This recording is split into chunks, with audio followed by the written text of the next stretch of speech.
Non, je voulais passer ce petit moment avec toi, Geneviève, parce que déjà j'adore interviewer des gens. Pourquoi j'adore interviewer des gens? Parce que j'adore entrer dans le monde de quelqu'un, en fait, dans son univers et le comprendre. Et c'est un moment où, contrairement à d'autres situations, mon ego est de côté, en fait, et pendant l'interview, j'ai vraiment juste envie d'écouter, de découvrir la personne. J'ai l'impression que je pourrais être en face d'une personne qui peut-être a fait des énormes méchancetés dans sa vie et qui peut-être a passé à un autre cap après. Et je sais pas, c'est au-delà de... C'est un moment vraiment pour moi qui est exceptionnel, que j'honore et qui me permet d'être cœur à cœur avec quelqu'un. Et puis alors, une personne comme toi à interviewer, c'est vraiment un délice. Donc je te remercie d'être là et je te remercie de ton soutien et surtout de m'avoir montré ce que c'était la co-création, parce que grâce à ce voyage en avril que j'ai fait, et c'est une warrior, hein, il faut la voir dans la neige, en train d'enlever sa neige sur sa voiture en plein mois d'avril. C'est des personnes comme toi qui pour moi montrent l'exemple, et c'est ça que je veux diffuser sur Internet, et c'est ça que j'essaye de diffuser tous les jours, parce que tu as su aller au-delà de tes peurs, au-delà de choses que tu as héritées de tes parents, de tes grands-parents, et que maintenant tu es capable d'être pleinement toi-même, et c'est comme si c'est plus la même Geneviève qu'il y a quelques années, non? Ben non, c'est plus la même Geneviève, mais je suis à tous les jours dans ce parcours-là aussi. Je pense pas que c'est fini, tu sais. Je suis toujours là-dedans. Mais j'ai envie de te dire, tu sais, Lilou, que notre connexion, elle s'est faite en 2006, puis quand on s'est vu, tu sais, au niveau de la vibration, c'était tellement parce qu'on s'est rencontrés sur Internet un peu, en échangeant, parce que notre idole, les deux, c'était Oprah, puis on voulait la rencontrer. Et en avril, quand elle est venue cette année, ben, on est allé voir Oprah ensemble, puis on a passé 4 jours ensemble. Mais ça a été 4 jours où est-ce qu'on était dans nos profondeurs, on conduisait la voiture, puis on pleurait, on riait, on passait dans toutes les émotions. Puis là, Lilou, étant donné qu'elle aime faire des entrevues, puis moi aussi, on se faisait des entrevues dans le dos, tu sais, on se questionnait, essayer de se connaître davantage.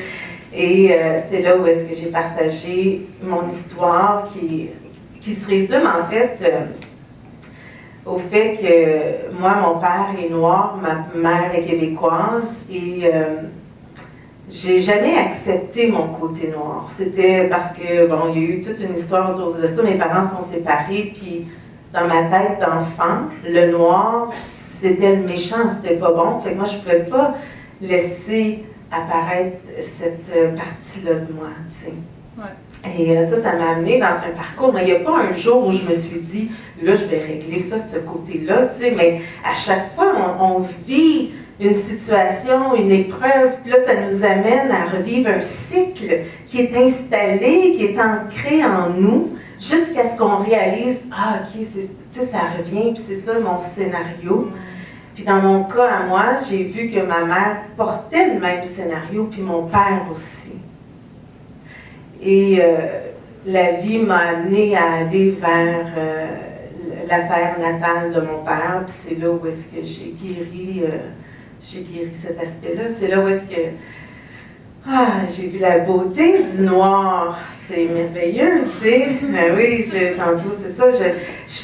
Je veux dire, j'ai un attachement maintenant à mon côté noir. Je le trouve tellement beau. Puis depuis ce temps-là, ben, c'est sûr que je me trouve encore plus belle. Puis tu rayonnes dans le coup, et c'est ça, quand on s'accepte, quand on commence vraiment à s'accepter, à s'aimer tel que nous sommes, sans essayer de changer les choses, c'est là où la beauté, en fait, émerge. On n'est pas des objets cassés, hein. Non, pas du tout. Puis... non, puis tu comprends, il faut vraiment choisir, moi je pense, d'entrer dans les profondeurs, puis de se regarder, puis de voir ce qui se produit aussi. Tu sais, j'ai envie de partager une autre histoire parce que ma belle-sœur est d'ici, puis on a vécu, en fait, cette histoire-là de séparation m'a amenée, il y a à peu près 8 ans, à vivre une situation très difficile avec ma belle-sœur qui... on travaillait ensemble. Moi, j'étais propriétaire d'une entreprise, elle travaillait pour moi. Et on s'est séparés comme ça. On a arrêté de se parler pendant 7 ans. Ça a été une peine d'amour. Ça a été très, très difficile pour les deux.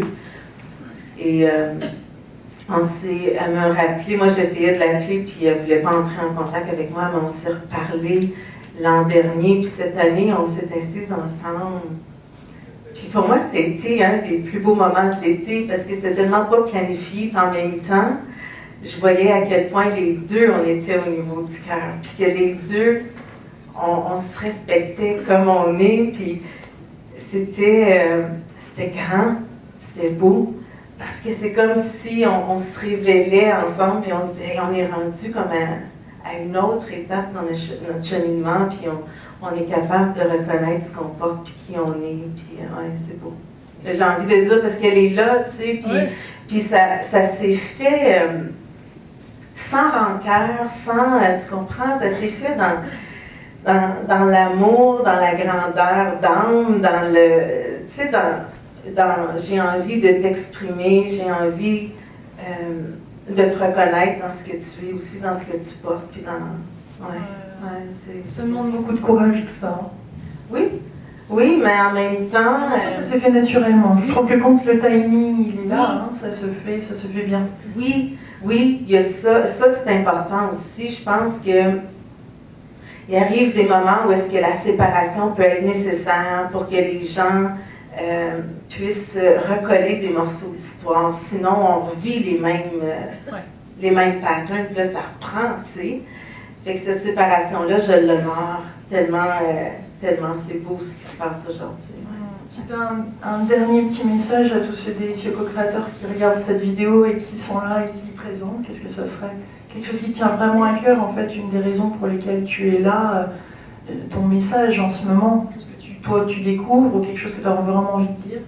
J'en ai plein de messages, mais tu sais, celui que j'ai vraiment envie de partager, c'est de s'unir à qui on est entièrement, notre côté noir, notre côté blanc, de s'aimer dans cette entièreté-là pour être capable d'être unis aux autres aussi. Puis de se réaliser pleinement, parce que moi je pense que tant qu'on n'est pas aligné à qui on est entièrement, c'est difficile de se réaliser.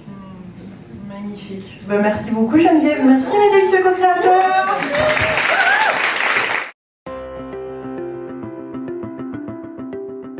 J'avais pas prévu, mais je me peigne pas très souvent, alors j'ai décidé de mettre une question. Alors Christian, rappelle-nous, pour les personnes qui ne te connaissent pas ici au Québec, tu es chanteur, auteur, compositeur, interprète, tu as eu une carrière, parle-nous de ton parcours. Je suis un auteur, compositeur, interprète, je suis natif de Montréal, par contre mon parcours... Pardon? Montréal. Montréal. Et, j'ai pris ça ici. Et je suis né d'un père d'origine italienne et d'une mère québécoise du lac Saint-Jean. C'est un peu au nord d'ici, à environ 5-6 heures d'ici. Et en 98-99, j'ai eu l'opportunité d'enregistrer un premier album qui était très, très introspectif, d'ailleurs, que j'ai écrit dans les Alpes italiennes. J'habitais dans les Alpes. Et à ce moment-là, ça a été le premier gros miroir dans ma vie à moi. Je veux juste faire une petite parenthèse. Premièrement, je veux juste te dire à quel point je me trouve privilégié d'être ici. Puis c'est à peu près le même feeling à chaque fois que j'interprète mes chansons devant les gens. Je trouve toujours que c'est une belle opportunité d'être capable de parler de son bagage. Puis Geneviève, avant France, des belles inspirations aussi. Alors, merci d'avoir le courage de le faire parce que c'est un peu une mise. Surtout après France, je vais être un peu moins drôle. Oui, mais ce qui est tellement bon, c'est que beaucoup d'artistes n'ont pas du tout cette façon d'être et se la pètent. Mais toi, t'es pas du tout comme ça, quoi. Tu incarnes pour moi un artiste qui vient là, qui est là pour les bonnes raisons et qui est sincère, qui est authentique par rapport à son parcours. Et j'aimerais avoir la possibilité d'en interviewer plus, malheureusement. Je les attends, quoi, parce que je veux dire, tu donnes un bon exemple de voilà. Bref, t'as compris ce que je voulais dire. Alors, ce premier album-là a été... l'écriture du premier album a été, en fait, la première confrontation avec le miroir. J'ai parlé beaucoup du miroir dans cet album-là. C'est un album anglophone que j'ai lancé aux États-Unis en 98-99, qui a été suivi d'une tournée et finalement d'absolument rien. De 250 000 $ investis par un investisseur américain qui s'est terminé avec un échec total. En fait, on a eu un gros buzz dans quelques États aux États-Unis, et notamment un gros showcase à Los Angeles pour finalement se retrouver avec absolument rien. Alors, mes musiciens, mon équipe de tournée, mon gérant de l'époque, sont tous partis à recommencer leur vie. Et moi, à ce moment-là, ça a été un énorme coup parce que je l'ai porté sur mes épaules. Alors, j'ai cette culpabilité-là d'avoir eu autant d'espoir fondé en moi avant de partir ici par les fans du Québec et par toute cette équipe-là qui avait mis leur vie en parenthèse pour ma carrière pendant presque une année. Ça a été extrêmement difficile à porter et ces séquelles-là ne sont jamais totalement parties. Ouais. Alors, de jour en jour, ensuite de ça, je suis tombé en amour. Juste pour faire une parenthèse également, revenant de la tournée aux États-Unis, j'ai déposé ma guitare acoustique dans mon salon. Puis je t'en ai parlé dans l'entrevue qu'on a fait chez moi. J'ai déposé mon caisse de guitare acoustique, puis je ne l'ai pas touché. J'ai pas ouvert mon caisse. J'ai gagné ma vie comme auteur-compositeur, comme interprète. J'ai pas touché à mon caisse pendant 2 ans. Juste le regarder me causait de l'angoisse. De l'anxiété, j'étais hyper angoissé et anxieux. Et à un certain moment donné, un de mes amis qui lui aussi vivait des moments difficiles me prêtait un livre qui était le livre du Dalai Lama, L'Art du Bonheur. Et ce livre-là, littéralement, changé ma vie. Et par la suite, je suis tombé en amour avec l'écriture en français. De fil en aiguille, j'ai fait 2 albums qui n'ont pas eu des gros succès commerciaux, mais avec l'amour des fans, parce que j'ai un public très, très, très fidèle. Vous me connaissez fort probablement pas, mais les gens qui me connaissent, ils me donnent un support un peu comme les gens qui, toi, te suivent. Et c'est ce qui m'a permis de bien gagner ma vie, de voyager en France, aux États-Unis, en Italie, en Autriche, et de faire des spectacles. Et de fonder une famille et d'être capable de vivre de mon métier avec, oui, certes, beaucoup d'humilité des fois, peut-être un peu plus que j'aimerais, certaines, avec mon ego qui va de l'avant des fois, j'aurais aimé ça soit un petit peu moins difficile, mais ça fait partie de moi, ça fait partie de mon parcours, puis aujourd'hui, je l'endosse, puis j'en suis extrêmement fier. Merci d'être qui tu es, de rejoindre. En fait, ça fait du bien d'entendre une autre personne parler de son parcours tel que c'est. C'est comme si ça guérissait. Moi, quand j'entends ce genre de conversation, enfin, quand je participe à ce genre de conversation, je trouve que ça guérit une partie de nous aussi et ça nous au lieu de toujours partir dans des délires d'ego, et beaucoup d'artistes sont comme ça, et après les jeunes gens veulent devenir ces stars, et il y a une espèce d'engrenage, alors qu'en fait, quand on parle vrai et qu'on a des conversations comme ça, ça fait du bien à tout le monde, quoi. Ça fait vraiment du bien. Quand j'entendais Geneviève tantôt, France, et toi aussi, parce que j'ai suivi un peu plus ton parcours depuis que j'ai appris à te connaître, ça m'a donné un peu le même feeling que lire le livre de Neale Donald Walsch, qui est Conversation avec Dieu, où page après page, tu as l'impression que le livre a été écrit pour toi. Ouais.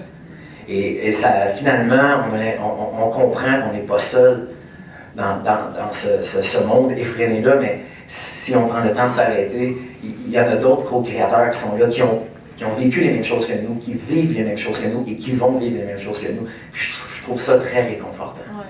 Quand on est dans le cœur, en fait, on se reconnaît les uns les autres, on est les mêmes. C'est là où on se dit, quand on entend la phrase « nous sommes qu'un et nous nous ressemblons », tu dis « bon, d'accord, mais comment ?» Mais quand quelqu'un parle du cœur, on dit « oui, moi aussi ça, ah oui, oui ».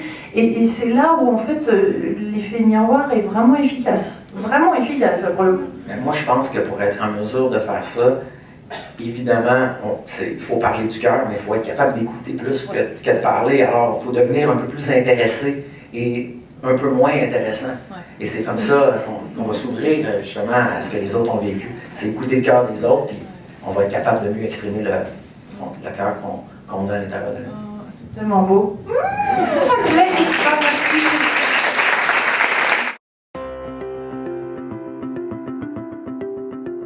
Bonjour mes délicieux co-créateurs, c'est Lilou, je suis avec France Gauthier aujourd'hui au Québec.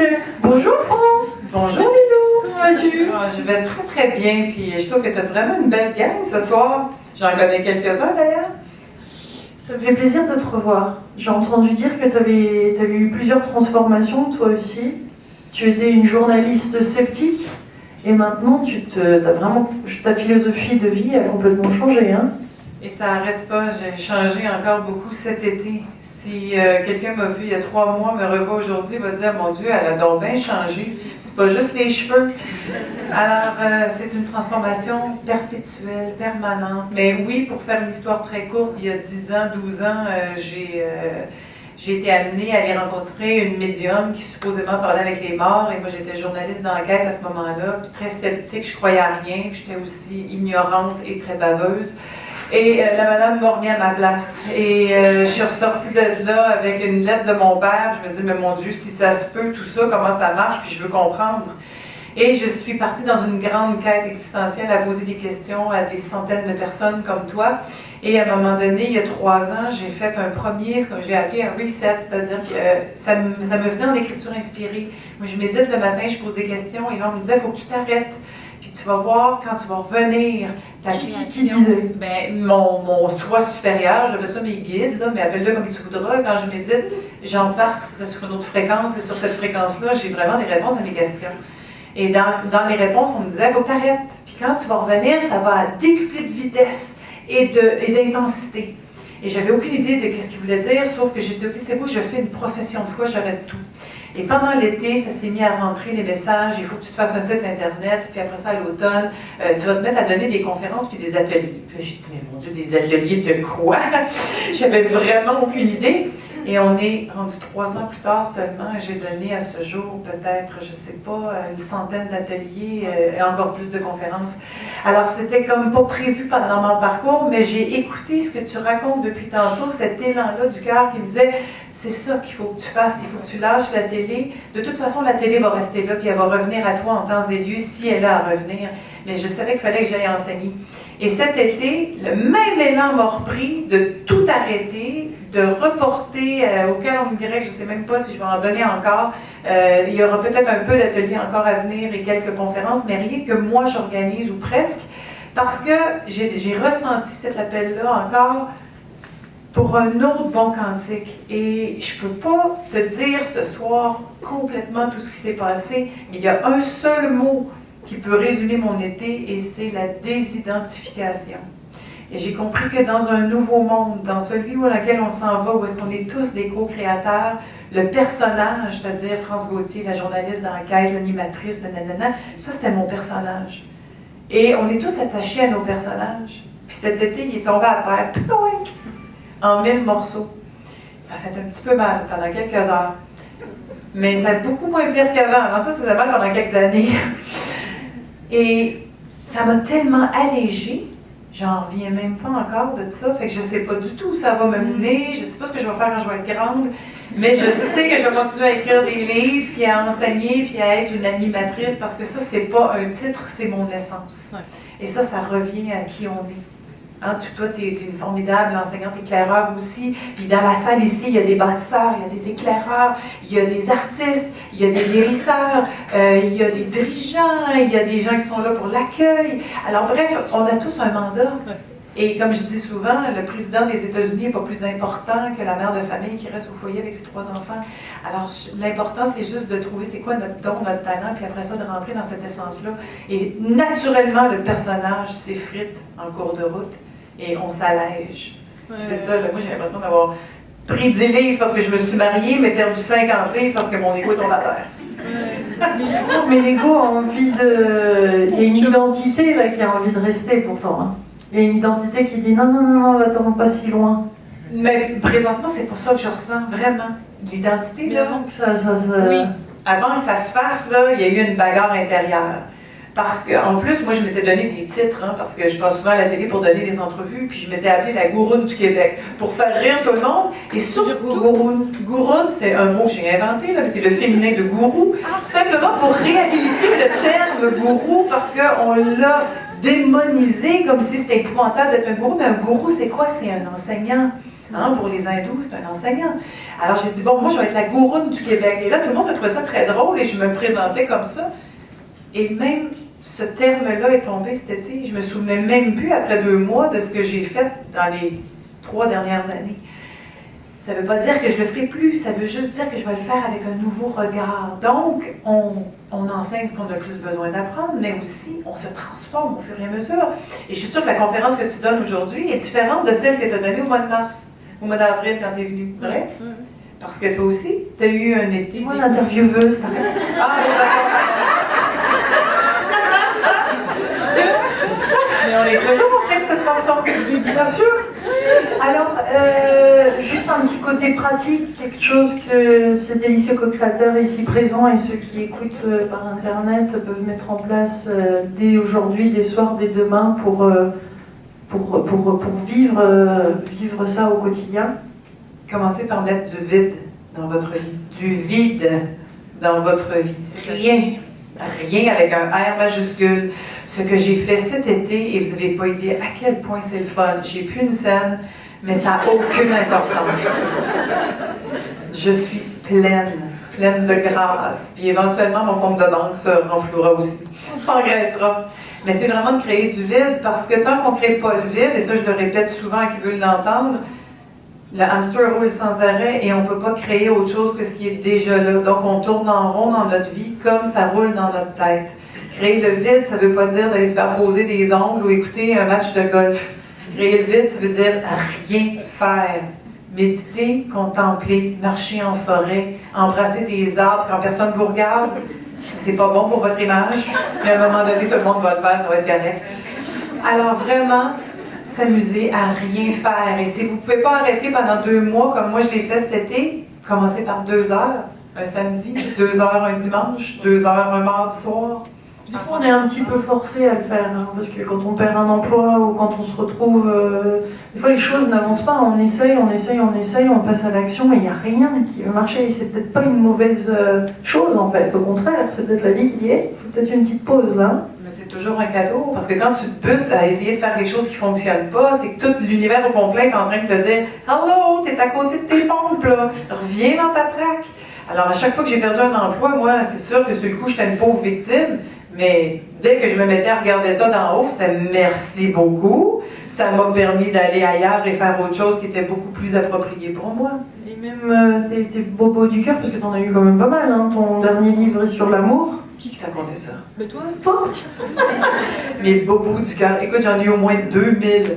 Alors oui, j'ai pleuré des océans de larmes en peine d'amour. Et le dernier livre, C'est quoi l'amour, raconte ça, mais il raconte aussi comment est-ce qu'on peut s'en guérir et que tous nos partenaires sont de formidables miroirs qui viennent nous enseigner ce qu'on porte et ce qu'on a à guérir pour transcender puis devenir les meilleurs êtres humains.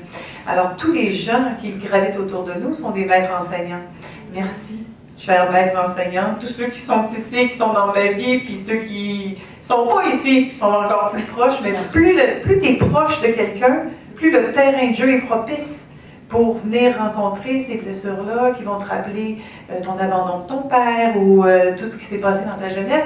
Et dès que tu te rends compte que tu les as attirés pour mieux les rencontrer, ces blessures-là, les guérir, tu peux les remercier puis continuer ton chemin. Merci, ma délicieuse co-créatrice et tous les délicieux co-créateurs qui sont ici dans la salle et en vidéo.